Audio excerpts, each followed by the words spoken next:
In Washington, D.C., a woman goes to the local subway station while following a text message saying she'll find the answers she seeks under crossing 1114. However, when she arrives there, she finds nothing except her death because an incoming train kills her in seconds. Meanwhile in Thailand, American computer engineer Max is finishing his last job in the area. Afterward, he goes back to the hotel to get ready to return home, and he's surprised when he finds a package waiting for him with no sender. Inside he finds a very modern phone, but no clues about what he's supposed to do with it. Max decides to leave it for now and turns on the news, which is still discussing the matter of a controversial security funding bill that would authorize the NSA to upgrade its current surveillance technology worldwide. At that moment, a message from an unknown sender arrives on the new phone telling Max that the hotel will have a half-price rate this weekend only. When Max checks with reception, he gets confirmation that the promo is true, so he decides to stay 2 more days. At the same time in Russia, a bald man also receives a text message letting him know another phone has been detected. During the weekend, Max relaxes and has fun while still keeping up with the news, allowing him to learn the bill hasn't passed because of 1 vote, yet NSA director and bill supporter Burke refuses to comment on it. Watching the news also makes Max learn of a shocking surprise. The flight he had supposed to go home on crashed shortly after takeoff and nobody survived, meaning Max is alive, thanks to the phone message. Speaking of the phone, Max gets another text telling him to buy shares of a company named Scissor, but he decides to ignore it. Later when he walks by the reception, Max congratulates the employees on the hotel's smart way to market their promos, but they don't know what he's talking about. When Max returns to his room, he tries to call the phone company to try to find out who sent the message, but their system says unknown sender as well. To make matters more mysterious, the news shows that Scissor's shares are skyrocketing, so Max has missed a huge investing opportunity. The next morning, Max gets a new text message telling him to go to Prague in the Czech Republic, and this time he decides to obey. As soon as he arrives at the airport, a Russian cabbie named Yuri offers to drive him into town in his old car. He's very pushy and Max is hesitant, but he ends up accepting because Yuri offers a flat cheap rate. During the trip, Yuri's surprised to see Max's phone because that model isn't officially out yet and takes the chance to give him his card since working with gadgets is his part-time job. Once he's at the hotel, Max calls the courier company, but they aren't allowed to share information about senders since it's a matter of privacy. At that moment, he gets another message telling him to go to the casino and play slot machine 13, which will hit jackpot in 4 more spins. The machine is currently taken, but Max is so desperate not to miss another opportunity that he pays the current player €100 to take over it. The man leaves, thus Max gets to play next, and just as the text predicted, he wins the jackpot.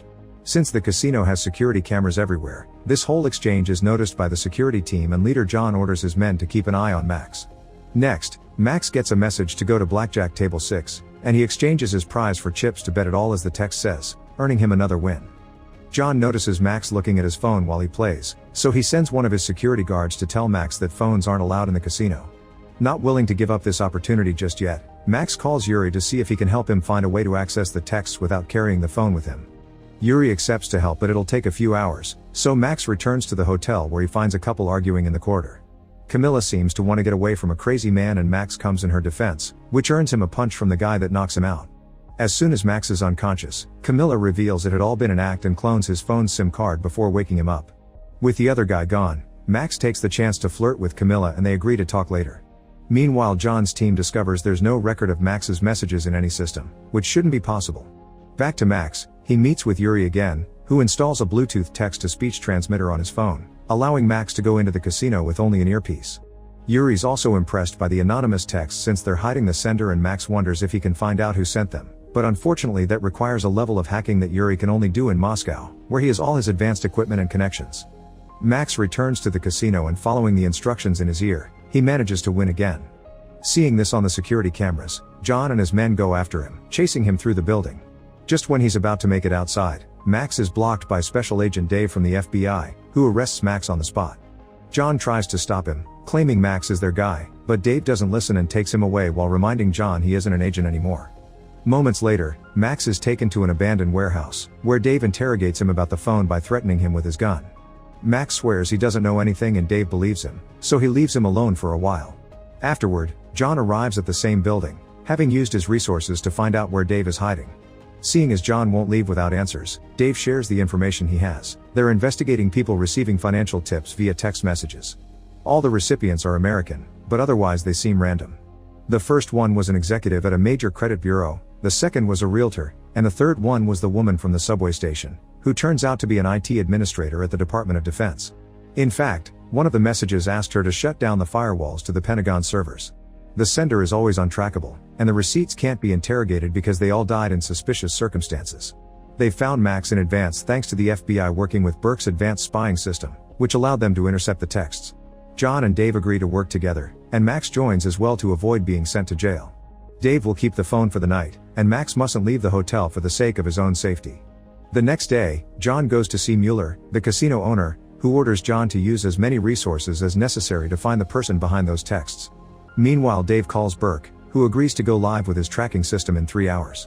At the hotel, Max is bored until he gets a call from Camilla, and they get a drink together at the hotel bar while bonding over personal anecdotes.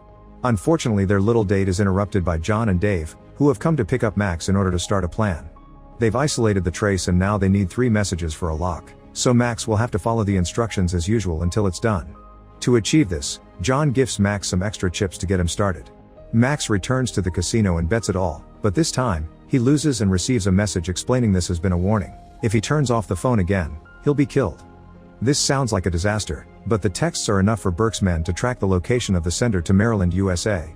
However, as soon as Burke hears this, he orders everyone to shut all tracking systems down immediately and then calls Dave to abort the mission because the NSA's surveillance program known as Echelon seems to be involved. Dave follows the orders and informs Max and John that the reasons for the termination are classified, but John can guess Echelon is involved. At the NSA headquarters, Burke's going crazy wanting to know who has hacked into Echelon to send these texts, but the system doesn't show any unauthorized access. Sometime later, John informs Mueller that Dave left with the phone and his theory about Echelon, so Mueller orders him to keep an eye on Max. Since he's still alive, this mysterious organization may contact him again. In the evening, Max visits Camilla at her home, where they share their dreams for the future and spend the night together.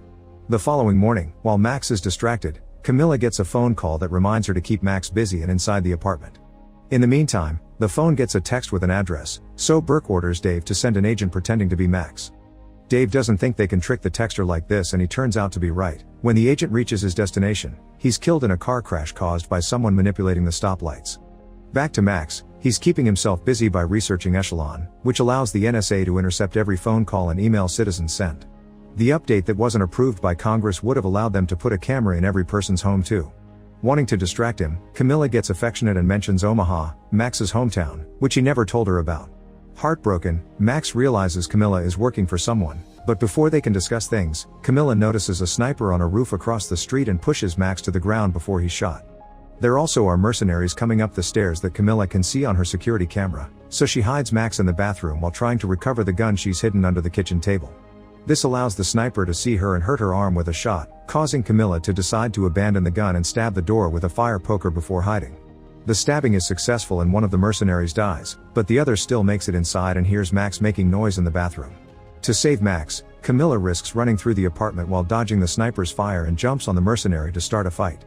With one quick move, the mercenary manages to overpower Camilla, and Max helps her by stabbing the man's leg with a brush. This gives Camilla the chance to finally kill the guy, but the sniper escapes when he hears the police siren approaching. Suddenly someone else enters the bathroom. It's John, who has been working with Camilla all along. Since the apartment has been compromised, John takes Max away with him while on the street. Dave recovers the phone and finds a new message asking him to get Max or he'll be killed as well. Max leaves with John in his car, who informs him you can't just escape from the NSA, so they should lay low.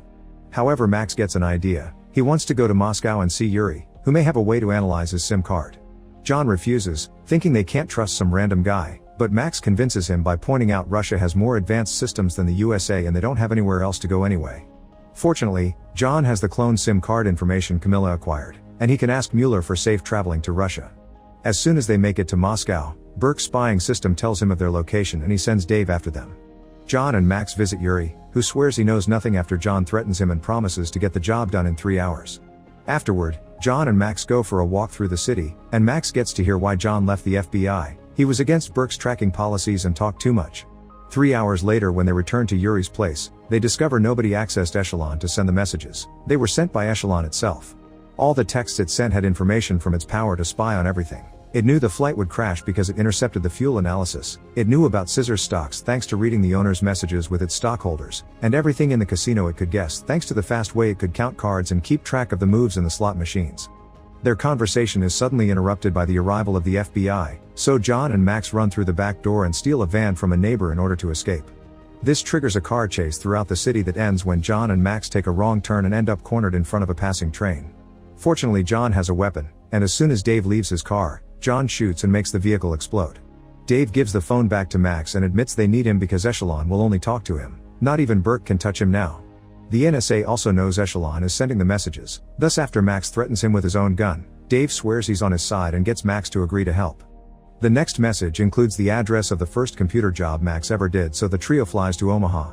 The place they're going to is a converted hangar bought by a startup planning to lease bandwidth, and Max had always thought it was a strange building to house servers in.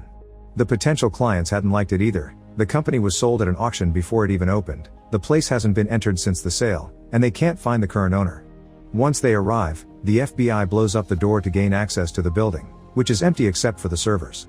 Max gets a message asking him to authorize BIOS, which would allow the servers to receive outside data, so Max gets to work after Burke gives his okay.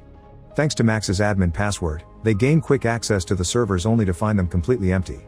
The group leaves the building thinking they've wasted their time, but another agent comes with important news. The owner of the building was the realtor that died because he also got messages. His credit card had also been the one to buy Max's phone.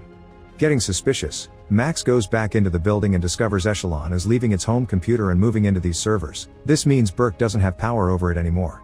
It also explains why Max was chosen. Echelon wanted to move and Max was the only one with a key. To leave the Pentagon, Echelon had used the IT woman from the train to lower the firewalls. Its plan is very simple. Since Congress didn't approve the update, Echelon has moved so it can upgrade itself. This building is just a temporary home, soon it will take residence in every computer on the net. Dave orders Max to stop it, but he gets a message saying don't even try it, and that's when Max notices that Echelon is showing him financial records because it's taken the entire population's money hostage. This explains the last dead victim, who worked for the largest credit data storage facility in the country. Blowing up the facility would make everyone lose their money, so Max begins working on trying to get around the security fail-safes to stop the upgrade without trouble. Dave calls Burke to update him on the situation, but it turns out that Burke doesn't want them to shut Echelon down because this is what he had always wanted, and now he doesn't need to wait for Congress to change their minds. He even has permission from the president. Dave and John refuse to follow these orders, thus Dave gets fired and Burke sends the other agents after them. While Dave and John do their best to defend themselves from the incoming attack with the few weapons they have, Max has an idea when he realizes the computer has a camera and a microphone, so he puts on the earpiece and manages to talk directly to Echelon. Max begins asking questions, and Echelon explains that its basic mandate is to protect the national security of the United States, which it defines as a nation of citizens with freedoms protected by the Constitution. Any threat to that freedom must be eliminated, which means Max still can do something. He makes Echelon search for all online articles that spoke against the update bill. By learning all this information, Echelon comes to the conclusion it is a threat to American freedom and shuts itself down just before the FBI overpowers Dave and John and everyone gets arrested. Sometime later, Burke is giving poor explanations to the president and taking responsibility for the mess. This also means he'll have to appear before the Senate Intelligence Oversight Committee, which will most likely have his head. Mueller celebrates when he hears the problem has been solved, and Max is soon released from prison thanks to Camilla, who has paid everyone's bail. Nobody will be pressing charges because they don't want the public to learn about what happened. With Burke in trouble, John considers Dave's offer to come back to the FBI while Max reunites with Camilla, who explains Mueller sent the money for the bail and has also sent a hefty check for Max's thanks. Deciding he needs a vacation, Max invites Camilla to France, since that was her dream. At that moment, Max gets a message from Yuri, who congratulates him on a job well done. Speaking in Yuri, he's still in Moscow, but things are changing for him. After shaving and changing his hair to look neater, he puts his captain uniform back on because he's been part of the Russian security service all along. The bold man from the beginning is his boss, who commends him for his actions and points out they've helped the Americans to make the right decision.